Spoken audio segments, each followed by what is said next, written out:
Oh, spoiler alert. We did not make the playoffs this year. Which means for the final time for Season 3, it's time for another episode of...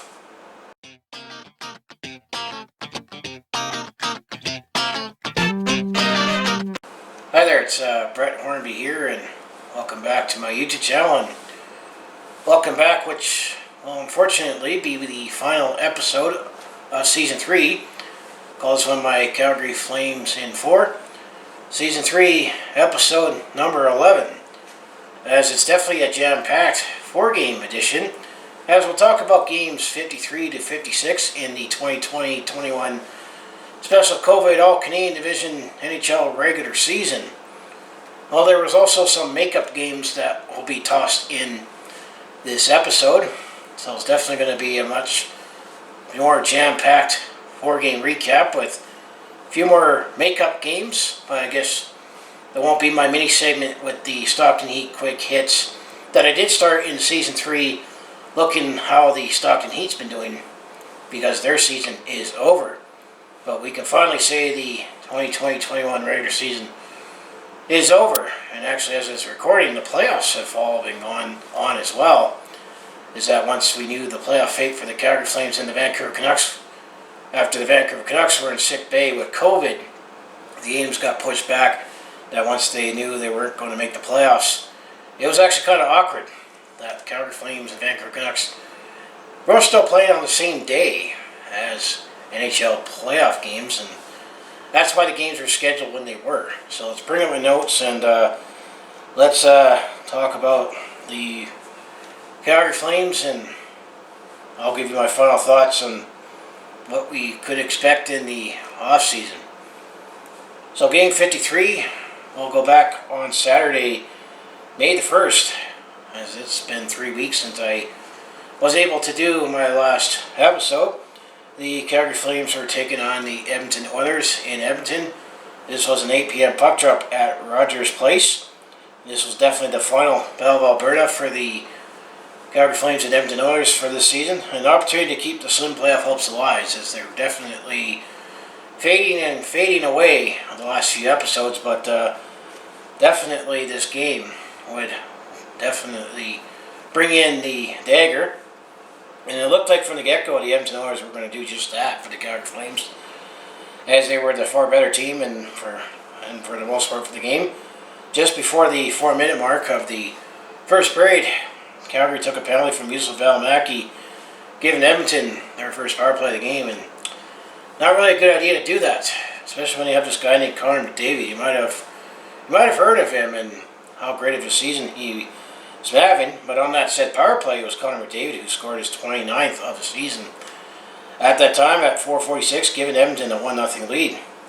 Then just over 2.5 minutes later, Edmonton takes a 2-0 lead as Ethan Bear, who only got his second goal of the season, and Edmonton had a 2-0 lead just after the 7-minute mark of the first period, so things were not looking good for the Calgary Flames early in this one. There was nothing much else to report after the first period, so Edmonton took a 2-0 lead going into the intermission. Second period, Calgary did put in the better effort and looked like they were to get back into this one. However, it wasn't until the 10.5-minute mark of the second period it was Johnny Gaudreau for Calgary who scored his 18th, and now we have a 2-1 game for the Edmonton Oilers in the second period, and the score remained 2-1 after the second period, so it looked like it was anyone's game going into the third period. Third period, both sides were playing it close and tight given the magnitude of the game, either for Edmonton to solidify their playoff spot or the Calgary Flames trying to hang on to their thin playoff chances at the time.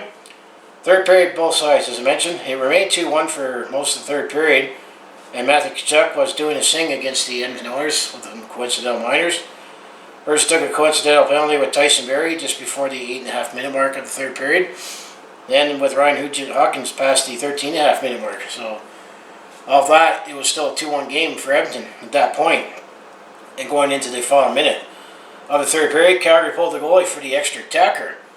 But Edmonton actually was able to put it away with 2 empty netters, dampening the Calgary Flames playoff odds, as it was Josh Archibald who got the first empty net goal, his 7th of the season, exactly 1854. And then Darnell Nurse, the defenseman, got his 15th of the season. He also in the empty net at 1934, so Edmonton takes this one 4-1 with another tough, close loss for the Calgary Flames. Because that was definitely the theme going in the season series, that there was definitely a lot of close, tough losses for the Calgary Flames. Calgary did outshoot Edmonton 30-29 overall in this one. Edmonton was led by Connor McDavid, who had a goal and 2 assists. And Leon Draisaitl also chipped in. He had 4 assists, so he was a part in all 4 goals for the Edmonton Oilers in this game, so their big guns definitely showed up. Josh Archibald also had a goal and assist in this game, so that definitely spells trouble if you're against the Edmonton Oilers. Jacob Markstrom made 25 saves for Calgary. Well, that was Mike Smith, who made 29 saves for Edmonton. Another thing I also noted from this game, that was the first time in Mark Giordano's career that he actually played in May. And he's 30 years old at the time, which shows the Calgary Flames haven't had much playoff success since 2004. So that definitely says volumes right there. But that was game 53 as the final Battle of Alberta went to the Edmonton Oilers. So game 54, this happened on Wednesday, May the 5th, as the Calgary Flames were back at home to take on the Winnipeg Jets at the Scotiabank Saddledome for a 7:30 puck drop. Saying this one, still mathematically in the playoff hunt, but realistically done. And this clean, and spoiler alert, this game definitely clinched that for the Calgary Flames. Winnipeg set the tone early, as it was Adam Lowry who scored his 9th of the season just past the opening minute to make it 1-0. So Edmonton, or in this case now Winnipeg, took an early 1-0 lead, opening minute in. There actually was nothing much else to report in the first period, so Winnipeg, on the strength of that opening minute goal, led 1-0 after the first period. Second period, Winnipeg kept adding to their lead. First, it was a shorthanded, and it was Adam Lowry who scored again, his 2nd of the game, just past the 5.5 minute mark, so we had a 2-0 game for Winnipeg. At this point in the second period, then Winnipeg added another one as Blake Wheeler got his 12th, just past the final minute, so Blake Wheeler scored the dagger for the Winnipeg Jets against the Calgary Flames to take a 3-0 lead, and that's how things stood after the second period, so things definitely were not looking good once again for the Calgary Flames. Calgary did get more shots than Winnipeg for this game overall, but I felt like the effort wasn't quite there, that there's something was missing, given that their very slim playoff chances lives were at stake. Third period, Winnipeg once again added to their lead as Blake Wheeler, who also got his 2nd of the game on the power play just past the 3.5 minute mark. So Winnipeg had a 4-0 lead early in the third period, and Calgary wasn't able to get back in this one, or even a double minor power play at the midway point of the third period also didn't help their cause. And then also to mention that Connor Hellebuyck, the goaltender for the Winnipeg Jets, stood tall when he was called upon in this game. So before we get into the final moments of the game, Winnipeg actually had a penalty shot as Rasmus Anderson was caught holding on Andrew Kopp on a breakaway, but he did not score. So ultimately, the Winnipeg Jets, they took this one 4-0, and in the process, actually, the Winnipeg Jets clinched their ticket to the playoffs as of this game. Calgary actually outshot Winnipeg overall 32-19. Winnipeg was led by Adam Lowry, who had a goal and assist, son of Dave Lowry, former Flame and Calgary Hitman head coach, by the way. And Blake Wheeler also had 2 goals. Andrew Kopp also chipped in with 2 assists for the Winnipeg Jets. So when it comes to the goaltending story of the game, Jacob Markstrom made 15 saves for Calgary, while Connor Hellebuyck made 32 saves in Winnipeg in the shutout. Insert the joke about, in this game, the Calgary Flames scored just as much as I did. That definitely happened a few times this season, at inopportune times, except I'm happily single, so I shouldn't be scoring. When you're a team wanting to win games, you need to score. But that was not meant to be for Game 54 for the Calgary Flames. So now for this game, this will be going back in time a little. So this game was Game 48. This was the makeup game. This happened on Sunday, May the 9th, as the Calgary Flames were taking on the Ottawa Senators at home at the Scotiabank Saddledome. This game was rescheduled from Tuesday, April the 20th, so this is one of the first of 3 makeup rescheduled games that's going to be snuck in this episode. So the Game 48 it would be so 2021 and very, very fitting that the Calgary Flames would officially be eliminated from playoff contention at the hands of the Ottawa Senators, because the Calgary Flames had trouble against the Ottawa Senators this year.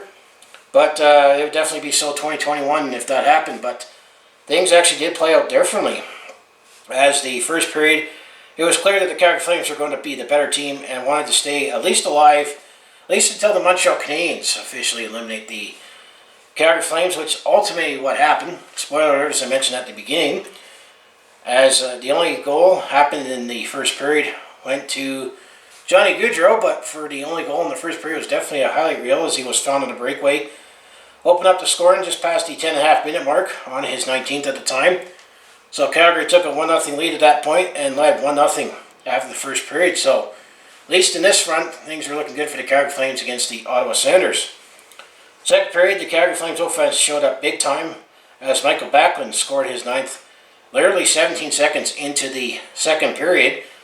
So before, virtual fans got back to their couches and tuned in on the second period, Michael Backlund scored the goal to make it 2-0 for Calgary. Then Matthew Tkachuk scored his 11th past the 4.5 minute mark. So Calgary now had a 3-0 lead. At that point, had to wonder what was this for Calgary against Ottawa earlier in the season. Good question, hockey fans. Then, actually, it was Michael Stone. He also got into the offense. He got his second of the season just past the 10-minute mark, and now Calgary led 4-0 at that point in the second period. Ottawa did actually get one back on the board as Josh Naylor scored his 16th of the season just past the 11-minute mark, and now we have a 4-1 game for Calgary at that point.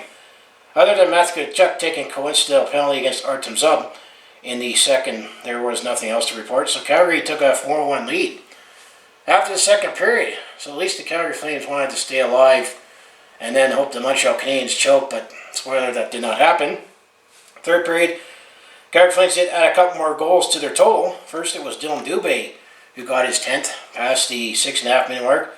And then Mark Giordano, the captain, got his 9th just before the 14-minute mark on the power play. So Calgary took a 6-1 lead at that point and ultimately avoided elimination by winning 6-1 against the Ottawa Senators. I guess the So 2021 thing didn't happen, but it would have if it did. Calgary outshot Ottawa 30-26 overall. Who was Calgary led by? Well, Johnny Gaudreau and Matthew Tkachuk each had a goal and 2 assists. Mark Giordano also recorded a goal and assist. When it comes to the goaltending story of the game, well, Jacob Markstrom only needed to make 19 saves for the Calgary Flames. Well, Phil Gustafsson, who started in net for Ottawa, made 11 saves. Then Anton Forsberg came in after Calgary's 4th goal in the second period, made 19 saves the rest of the way. So that was makeup game number 48. So the next game, well, this was game 43 makeup edition, as this happened on Thursday, May the 13th, as the Calgary Flames were hosting the Vancouver Canucks. This was the first of 4 straight that the Calgary Flames played against the Vancouver Canucks, with all the rejuggling and rescheduling going on, especially the Vancouver Canucks being in sick bay.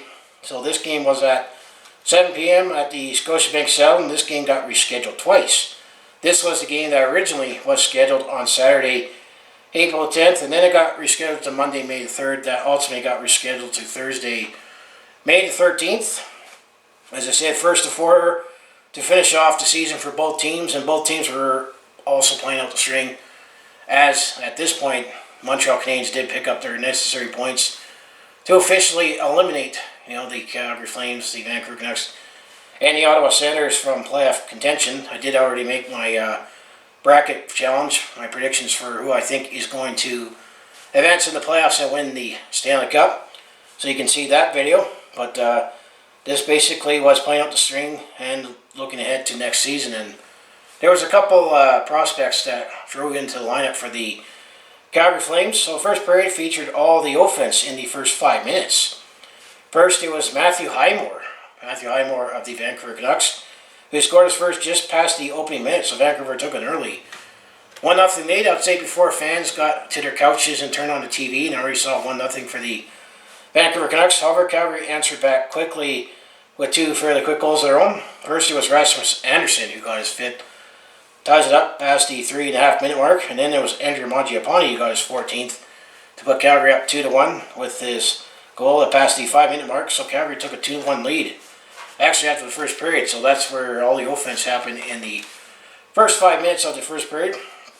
Second period, play did open up for both sides, but there actually was no scoring to report in the second period, as I meant to say, so we still had a 2-1 game for the Calgary Flames at that point. Third period, pretty much only the Calgary Flames showed up as the Vancouver Canucks looked gassed given their brutal playing catch-up schedule after being sick bay with COVID, which definitely was a factor in this one. Calgary did add to their lead not until late in the third period. At first it was Elias Lindholm who scored his 18th past the 15.5-minute mark to make it 3-1 for Calgary. And then just before Calgary made it 4-1 in the power play a minute later, Vancouver actually took an elbowing and unsportsmanlike conduct penalty as Jimmy Vesey hit Michael Stone dangerously, giving Calgary that said power play. And then on that said power play, almost poetic justice, that it was Matthew Tkachuk who scored his 12th past the 16.5-minute mark. So Calgary took it a 4-1 lead at that point. And ultimately, the Calgary Flames won this one 4-1.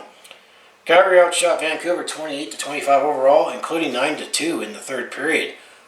Calgary was led by Matthew Tkachuk and Elias Lindholm. Each had a goal and assist.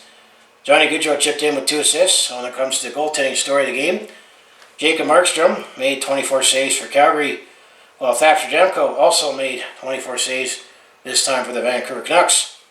Also to note, speaking of COVID, well, if you go back to before when the Calgary Flames played their 3 straight against the Montreal Canadiens, I forgot to mention that Josh Levo for the Calgary Flames was the player that tested positive for COVID and canceled the practice in the first game against the Montreal Canadiens in the last episode. But this was the first game that Josh Levo got back into the lineup after a couple weeks off, so that's something to note on that. So that was makeup game number 43. So the next game, this is game 38, makeup edition.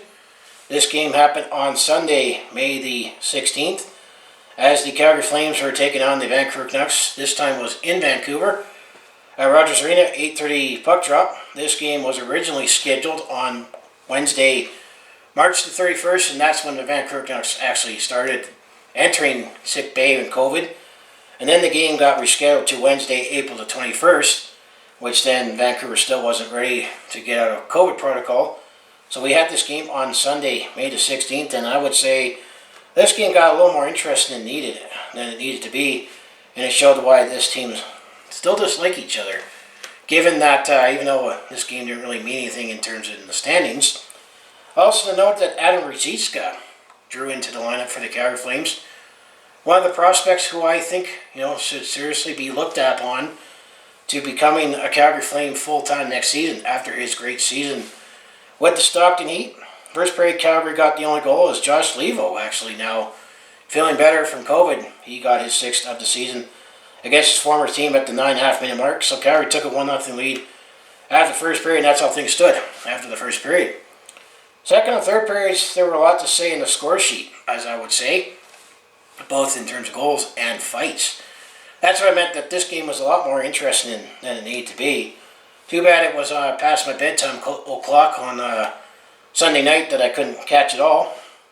First, Calgary added to their lead, as it was Milan Lucic who scored his 10th of the season at the 5.5-minute mark, so Calgary took a 2-0 lead at that point.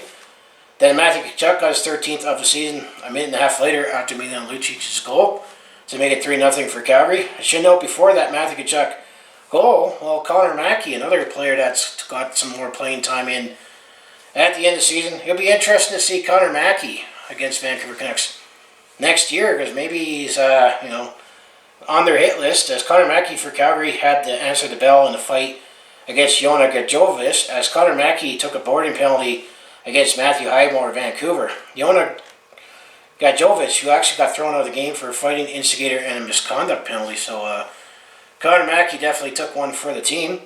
Then, as I said, Matthew Tkachuk scored at 7:17, and Andrew Mangiapane scored his 15th of the goal in between that fight. His 15th past the 8-minute mark, so Calgary now had a 4-0 lead at that point of the second period. So it looked like Calgary was going to go away with this one. However, Vancouver did actually get on the board as Travis Navnik, who scored his 2nd against his former team, the former Flame, again with the Vancouver Canucks, got his second, and that was at the 13.5 minute mark to make it a 4-1 game at that point. However, Calgary did answer back 42 seconds later after the Travis Hamonic goal, as it was Andrew Mangiapane got his second of the game to make it 5-1 for Calgary at that point. Calgary took a 5-1 lead after the second period, looking to be in control. However, going into the third period, as I was going to say, Vancouver made this one more interesting. In the third, first on the power play, it was Tyler Gravovic who scored his third at the 2.5 minute mark to make it a 5-2 game for Calgary at that point. What happens? But Vancouver got within two as Brock Besser, who got his 21st at 7:47. So now it's a 5-3 game for Calgary at that point. Then, shorthanded, Vancouver got another goal just before the 11.5 minute mark. So now it's a 5-4 game for Vancouver at that point, as it was JT Miller who got his 14th. And suddenly we have ourselves a game. Though a meaningless game, but Vancouver came back in the third period. Then just before the 18-minute mark, Vancouver actually ties it up at 5 apiece. As it's Brock Besser who scored his second of the game. And I did think I wouldn't need to see this after the second period, but guess what? This one needs overtime. In overtime, Vancouver, with the momentum, looked like they had the better chances. As I would say, understandably, scoring 4 goals to tie it up at 5-5 in the third period. However, it was Elias Lindholm who saved us from being a total collapse for the Calgary Flames, scoring the overtime winner at 3:24. That was his 19th of the season. Calgary wins a wild one, 6-5. So that was definitely more interesting than it needed to be. So when it comes to the shots, Calgary did actually outshoot Vancouver 36-35 overall, including Vancouver actually gained the edge in 18-8 in the third period, and in overtime, Vancouver outshot Calgary 3-1. So I guess when Elias Lindholm got the shot in net, it counted the most. Calgary was led by Andrew Mangiapane, who had 2 goals. Josh Leivo and Elias Lindholm each had goal and assist. Michael Backlund and Johnny Gaudreau also each chipped in with 2 assists, so more offense will go around in a 6-5 game. So if you look at the Vancouver side of the puck, it was Brock Besser who led the way with 2 goals. JT Miller had a goal and 2 assists, and Quinn Hughes chipped in with 3 assists, so there was a lot of multi-point games to go around, obviously, in this one. So when it comes to the goaltending story, the same. Both goalies played the whole game, as it was Jacob Markstrom who made 30 saves for Calgary, while it was Braden Holtby who made 30 saves for Vancouver. So that was makeup game number 38. So I guess it was worth the wait, given how wild it was. We waited, 6-7 weeks later for it to actually happen. So now let's get to game 55. This happened on Tuesday, May the 18th, as the Calgary Flames were still in Vancouver. This was a 2 p.m. puck drop at Rogers Place, while at work o'clock when this game started. This game also was rescheduled a couple times, as it originally was scheduled for Saturday, May the 8th, and it got rescheduled to Saturday, May the 15th. This was the last road game for the Calgary Flames, and also the reason why the game started while I was at work o'clock was because it wasn't going to be in the way with playoff games. So this game actually happened technically after when the Stanley Cup Playoffs began, but essentially at this point was getting the 56 games in for the Vancouver Canucks and the Calgary Flames. And also to note in this one, this was the first time that the Calgary Flames started not Jacob Markstrom in 14 games.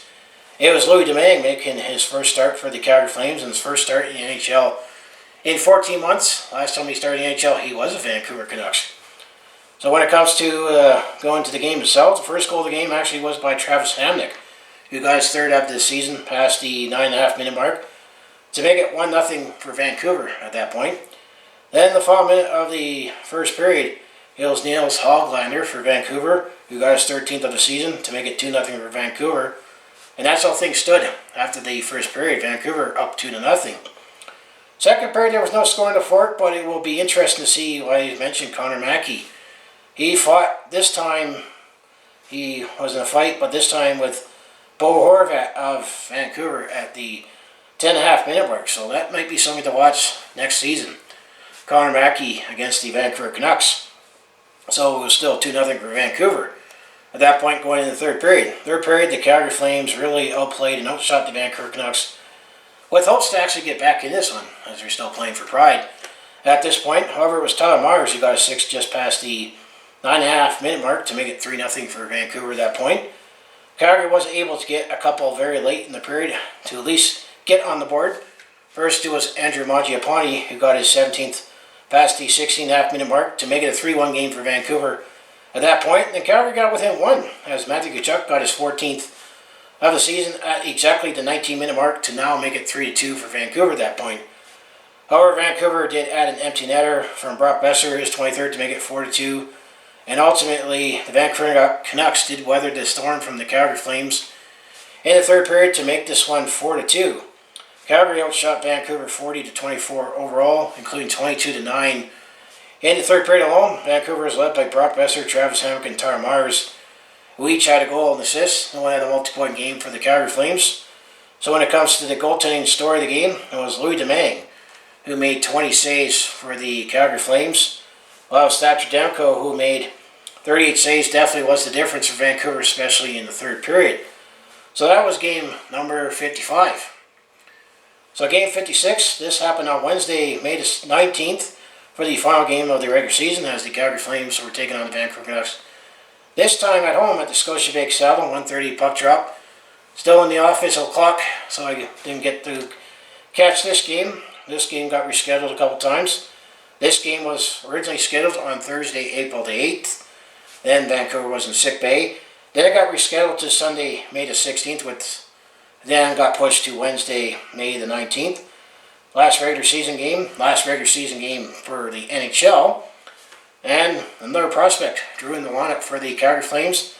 This time local boy Matthew Phillips. So Adam Ruzicka and Matthew Phillips got into the lineup towards the end of the season. These are a couple of players that I'm expecting to see get a nice longer look at training camp next season, depending on what moves the Calgary Flames make in the offseason. This game was clear that the Calgary Flames were the better team from the start, as Calgary opened up the scoring as Matthew Tkachuk got his 15th, past the 7.5 minute mark to make it 1-0 for Calgary. Then Calgary made it 2-0. That was Dylan Dubé who scored his 11th at that point. And then Calgary made it 3-0 late in the first period. As Andrew Mangiapane who got his 18th as the 16-minute mark. So Calgary took a 3-0 lead in that point, and that was where we were at that point. Second period, as I would say, both teams actually had 2 goals each.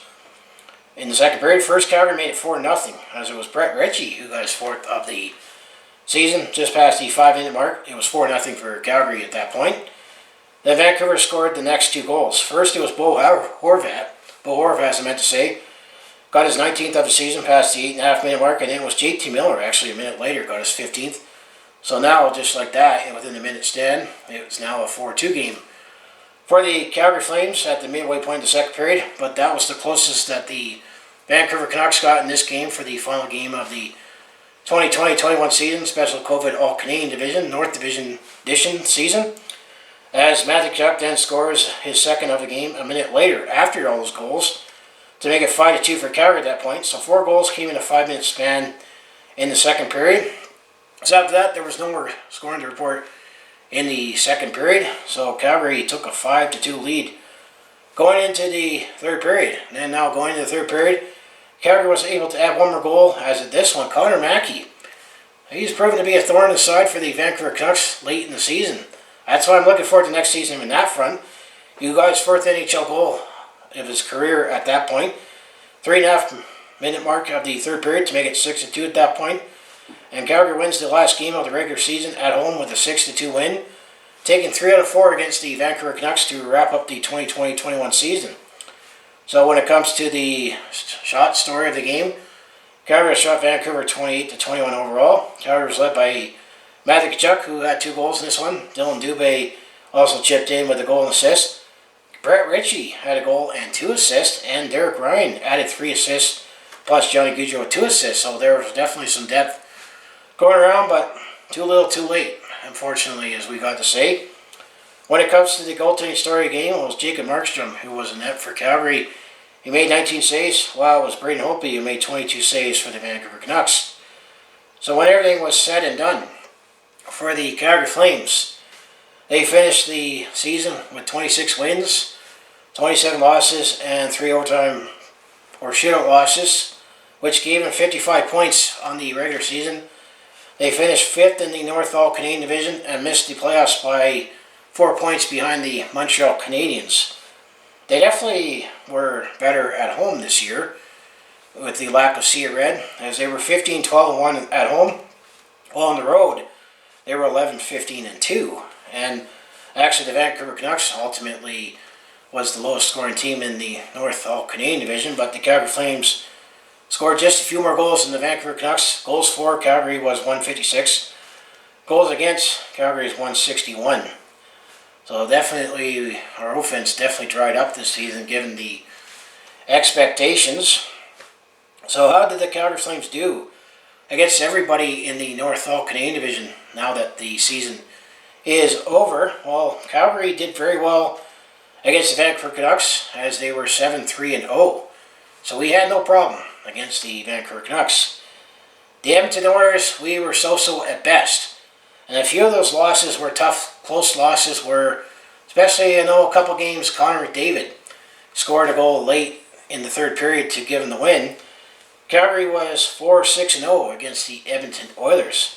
So if Calgary would have played a little better against Edmonton in some of those games, I might be previewing the first round playoff matchup instead of talking about this in the playoffs. The Winnipeg Jets, Calgary was up and down. With the Winnipeg Jets, we were 3-5-1 against the Winnipeg Jets. We played the Winnipeg Jets a lot more in the earlier part of the season, but Winnipeg kind of limped down the stretch. Then the best team that I thought was coming in and ultimately got the first seed was the Toronto Maple Leafs. Well, the Calgary Flames were 3-5-1 against the Toronto Maple Leafs. So we struggled against the Winnipeg Jets and the Toronto Maple Leafs. However, this definitely stings the most as the Ottawa Senators actually finished last in the North All-Canadian division. Well, we were 3-5-1 against Ottawa. That definitely killed us. If we would have played a little better against Ottawa, since there was no expectations on Ottawa, maybe we would have gotten fourth in the North All-Canadian division. And then we did play well against the Montreal Canadiens, as we were 6-3-0 against the Montreal Canadiens. That's the other thing that was kind of weird and unique with this setup at the North All-Canadian division. As great as it was to see nothing but your Canadian teams. I mean, obviously because of the border closure restriction between Canada and the U.S. due to the COVID restrictions, and as of this recording, that can got kicked down the road again another month. So at least the border between the Canada and the U.S. is closed to non-essential travel, at least until June 2021. This BS has been going on for 15 months. But that's how the season series went with the Calgary Flames when it comes to the North Division. And then, just like what I've done with the Calgary Flames and Calgary Edmonton, I'm going to put all the player stats in the description below. But ultimately, who led the team in scoring was Johnny Gaudreau. He had 19 goals, 30 assists, and 49 points. So he led the team in scoring. And then I have all the goaltenders. I mean, you can see, the player stats. I'm not going to go through it all, but that's it for all the games for the Calgary Flames this season. This is it for Season 3 for my Calgary Flames game recaps. Since we didn't make the playoffs, there is no playoff preview to tee up this series and no playoff recap. So this is the first time that the season is ending much, much earlier than anticipated. I mean, I was disappointed that we did not make the playoffs. I expected Calgary to make the playoffs, but didn't go as planned. And then, obviously, we decided in the middle of the season that the Calgary Flames figure we need to make a coaching change, where we moved on from Jeff Ward and brought in Daryl Sutter. And it's definitely going to be interesting to see what Daryl Sutter is going to do in terms of the coaching staff. Is he going to bring more of his coaching staff in? Is that coaching staff going to change? But I think definitely we need to consider possibly changing a few players out. Could, who's going to get claimed in the Seattle Kraken draft? And I say there's rumors out there, and I think it would be worth considering it. Although it might be, I have to be willing to take the bullet. Should the Calgary Flames make a play for Jack Eichel? I did make that video. If it doesn't involve Matthew Tkachuk, it definitely is worth it, but maybe it might.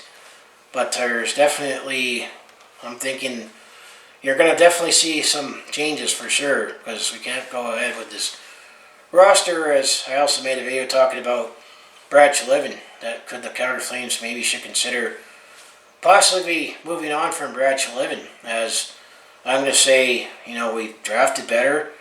We've made trades. We were on the better end of it most of the time, but then it's the frenzy signings that has been questionable. I mean, the Jacob Markstrom and the Chris Tanev signings were great, but then there's been some other bad ones. But Calgary's been stuck in neutral. We have only gone out of the first round twice since 1989 when we won the Stanley Cup. So my plan is that now we're into the off season. If there's any off-season news, that of course I'll make videos on it, if we make any trades. Of course, there'll be 2 drafts that we'll have to recap.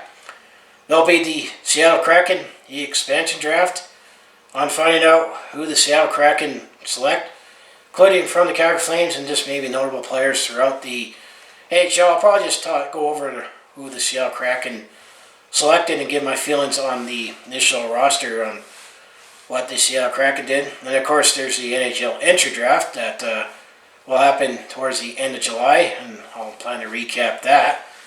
And then of course, if anything outrageous happens in the draft lottery.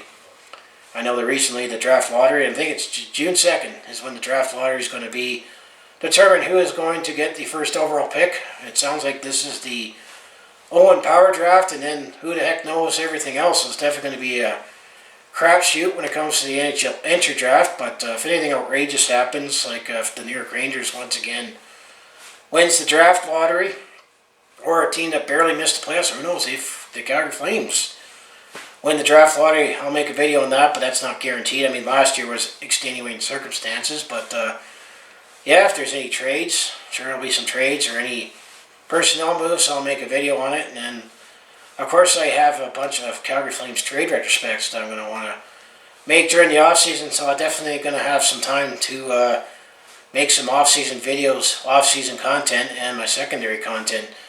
In the meantime, especially if you don't know, or at least there's a plan that there is going to be CFL football this year, but that's not looking like to be happening until August. So I'll have time to go over some off-season stuff.